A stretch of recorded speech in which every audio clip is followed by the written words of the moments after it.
தலைவரோட கூலி படம் வேற லெவலான ரெக்கார்ட்ஸ் தான் கர்நாடகா அதே மாதிரி தெலுங்கானாவில் வந்து பண்ணிட்டு இருக்கு. அதை பற்றி அந்த வீடியோ வந்து பேச போகிறோம். ஃபர்ஸ்ட் கர்நாடகாவில் இந்த ஒரு படம் 4 நாட்களில் 30 கோடிக்கு மேலே வந்து கலெக்ஷன் பண்ணியிருக்கு. இது வேற லெவல் ரெக்கார்டு. இது வரைக்கும் எந்த தமிழ் படமும் இந்த மாதிரி வந்து பண்ணதில்லை.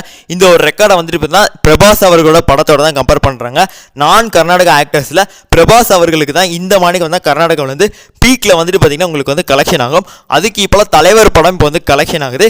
இது தமிழ்நாட்டுக்கே ஒரு மிகப்பெரிய ஒரு பெருமையான விஷயம். இது சோஷியல் மீடியாவில் கர்நாடகா ஃபேன்ஸ் எல்லாமே வந்து போட்டு செலிப்ரேட் பண்ணுறாங்க.